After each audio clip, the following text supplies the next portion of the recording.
of designEX. I'd like to thank Michael for that tour. My name is Anne Maree Sargeant. I'm the editor-at-large of Bell magazine, and we're going to do a quick, more specific run-through of some of the points that Michael touched on just then, and also open it up to any questions if anyone might have. So thank you, Michael. Thank you. Michael's wife's actually Australian, so that's his connection here, and he spent quite a bit of time in Sydney over the past few years, so that's got a lot to do with his connectivity here. Let's talk about InStyle fabrics first of all. In Milan, InStyle launched a collection of textiles that Michael had designed and also showed a prototype of an acoustic wall panelling system. It had possibly one of the biggest tractions within the office market section, and InStyle have said that it's being distributed throughout Europe and throughout the USA. Do you want to talk us through how you used the patterning within the acoustic system, the designEX? I guess it was, for me, really challenging because I'm a 3D guy.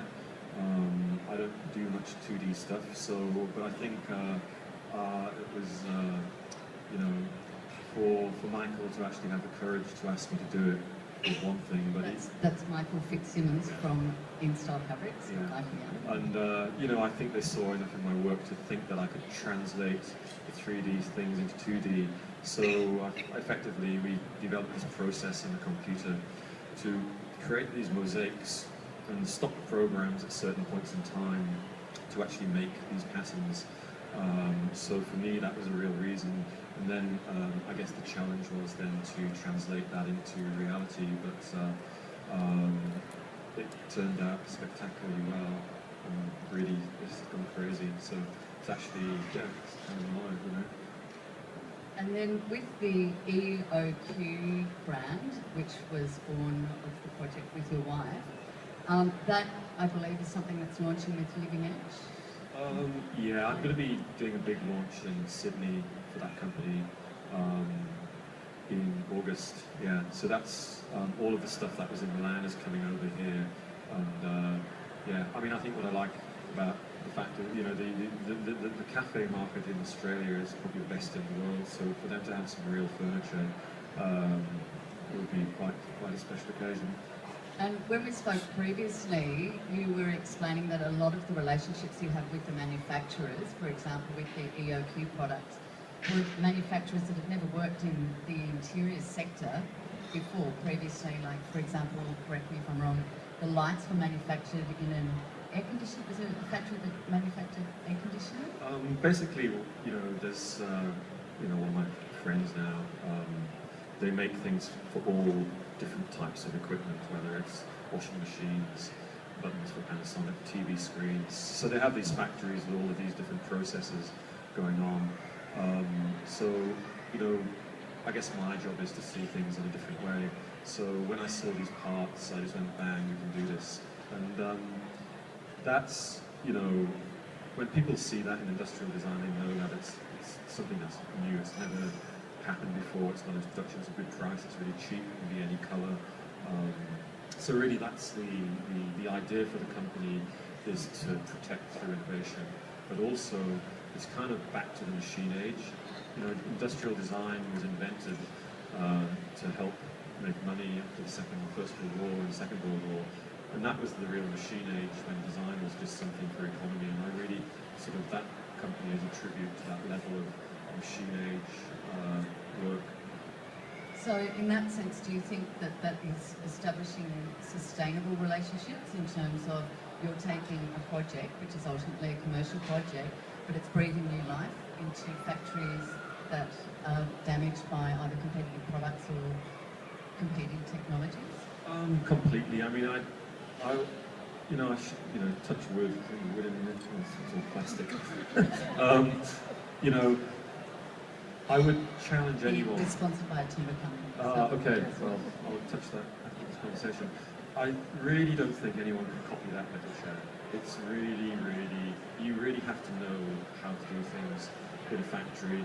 And I know, you know, I know companies who've asked me to work for them who, you know, I know where all the copy Navy chairs are made in China, you know, I've been to the factory. And they saw that chair and they were like, oh, that's the chair we should be making. I said, too late, you know, it's a reputation at stake. But, you know, there's very few people who can actually understand how to swage the tube and press those parts and put it all together. Which leads us directly. The Navy chair that Michael was referring to is the Emeco Navy chair that was designed around the 1940s, I think. And it was developed for submarines, and the copies all have 3 struts in the back. No, 4 struts in the back, and the originals have 3 struts in the back because they haven't managed to be able to copy it with the same technology. So, for example, that Navy chair is made from a 77-part process. And Greg, which is Greg Bookbinder, who you referred to before, it's a particularly unusual company. Greg's parents' heritage was constructing furniture for the Eames family, and that he's only interested in creating sustainable relationships with products that will have a complete lifespan. Can you talk about, or can you share a bit more about your project with Emeco? Yeah, I mean, it came quite organically actually, because it started, he saw that golden bicycle and he sent me an email saying, I want one of these bikes. He knows a lot about aluminium. And he said, why don't you have a go at the chair? I sent him the chair. It was actually quite crap. I'm really pleased he didn't make it, but I was kind of like, oh my god, Emeco have asked me to do something.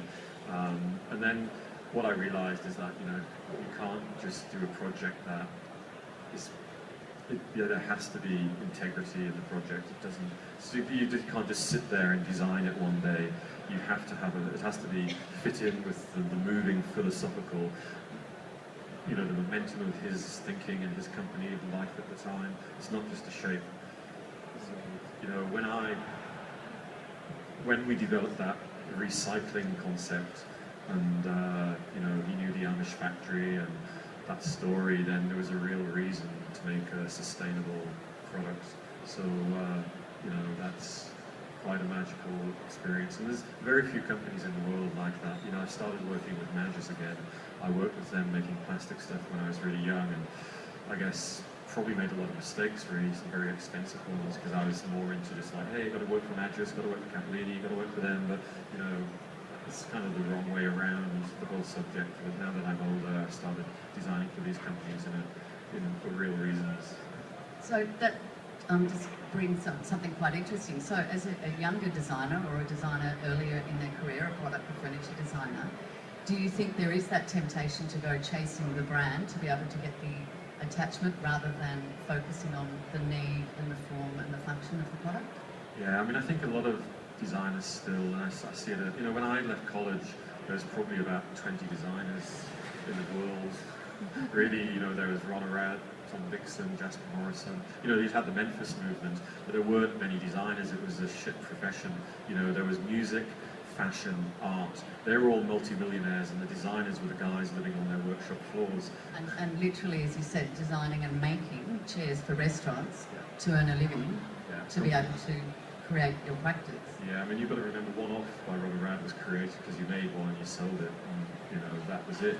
It wasn't about editions or creating art, it was just survival, you know. And I remember I worked with Tom Dixon for a while, and we used to steal marble off steps or banks, you know, and then turn it into furniture, or, you know, steal pothole covers and make them into chairs and put replacements there. And that was survival, you know. Which is interesting, because Tom was saying that he created his workshop so that all of you people had somewhere to make something, which was actually making a living. It wasn't, you didn't realise that was forging the way to your future career. At the time, actually, when I worked at Tom's, I mean, I was a nightmare, you know. I mean, I was an absolute space cadet. He was bass player in a band called Funkypolitan at that time. Tom was, yes, which if you Google it, you might see they're very embarrassed about it. Sorry, Tom. And just before we open to the room for any questions, which we hope you will have, the project for Moke is really exciting. Michael's actually included a few concepts that one wonders with a car like Moke, which is suitable for, as he said, anywhere from the high life in Monaco to beach living in Bondi. He's added a particular feature, which... Oh, well, this is one of the most influential things you can learn from Australia. I never knew what an esky was And but now I of course know what one is. So I love the material it's made of. So in many ways, it's a homage. So the moat has a beautiful. So yes, Paul, who is here today from Moki, is explaining they're going to preview the Moki later in the year, and it'll be set for launch early next year. So enough from us for the second. Is there anyone with questions? Oh, thank you. I was just wondering if there's any cautions you can give me if I'm embarking on having some joinery made in China. I'm embarking on it for the first time, having some joinery made in China and then shipped back here. I'm at the beginning of the process. What advice can you give? It depends. I generally throw myself at situations because if you think too hard about it, nothing happens and you get paranoid, and before you know it, you don't do anything. I generally find that a lot of wood factories have a lot of respect for new business. I've never had bad experiences in China, and I've been there a while. No one's copied any of my stuff. It depends what you're doing, but I genuinely find if you're creating revenue, factories are generally happy enough to be respectful. Of course, there's hundreds of different factories, but there are very good ones. I think what's really happened recently is that since the luxury goods market has gone so prolific in China now, that there are some incredibly good factories who just don't copy or try to respect the craft and the integrity of the product. So I think it really depends where you go. But I mean, I think I'd throw caution to the wind. That would be my advice. But then again, I'm not a politician, so. Yeah, because you mentioned how they are a young people coming up through the ranks, and the old-fashioned stuff is sort of not really being bought up anymore. So there's obviously they're also looking to experiment. So yeah, like you say, they're really just go for it design-wise. Yeah, I mean, I think people, a lot of my Hong Kong friends are more international, and they don't want to be local. So I think such opportunities are more cosmopolitan. Thank you. Do we have anyone else with any questions? I do have. Hang on, up the back. Thank you. Okay. Thanks. Hi, Michael. Anne Maree touched on it before, but if you look at your life and how your products have grown kind of naturally from starting up with home and the warehouse and factory and that kind of thing, for a new designer such as myself, if I wanted to aim for the stars and wanted to have my products produced by other companies, I've got some that I sell myself, but how do you get the attention of these other companies? Do you I can answer that. You email them. You just I've done that. God, I mean, I've never made the effort before to contact a company. I've always lived very organically. I made things myself. All of a sudden, one thing happened. It led to the next, but I was at, there was that was a time when if you walked through Shoreditch, you'd bump into Jasper Morrison, or these guys. It was a very tiny little network of people, and Giulio Cappellini was just developing Cappellini, and so it was a lot simpler, I think, when I was younger, because there wasn't such a matrix. But I think if I was leaving college now, I guess I would take advantage of communication. I would probably, hard to know really, but I would probably set my own company up rather than working for another brand, because it's so much easier now to do that. And I think as long as you have a strong product, it's probably better to do it yourself. Once you do it yourself and you have those things in, it just takes one other person to see that product and then commission you for their company, which is really the way it works. So I would try, I know it's very difficult to make money in the beginning. I mean, I was sleeping on floors for 5 years, you know. So yeah, I would really, the thing is every intern that applies to me, they've all got their own website now. They're all this massive company virtually, but they're all these sort of micro sort of objects with this huge presence. So it's very complicated now to figure it out. I don't, you know, I've been thinking about it because there's so many people ask me, but I would just set my own company up and do my own marketing step by step, and don't think that it's going to happen all at once. It's not until you look back 3 or 4 years later that you realize you're in a new position. And I think as long as you make the effort to move forward, your life will change for the better, you know, if that's any use to you. Great. Thanks very much. Thanks, Ben. Do we have anyone else with any questions? Everyone's gone shy. Okay, thank you. We can chat after because we've got, oh, hang on. Yeah. We've got one. I'm just wondering about any new projects or next things coming if you've got. Good question. We're actually, I've got the most bizarre project in the universe. We're designing the new toilets, public toilets in Tiananmen Square at the moment. And it's for the government. And they thought I was the right man for the job. So, unbelievable, yeah. So that's really an honor project. Because, you know, in Beijing, you can't actually flush toilets there in the local community. There's no flush system. It's all, no one knows where all the poo goes. It's disgusting. So this is actually going to be a real hardcore toilet. It's going to be really popular. Is there any other projects that you're able to speak of?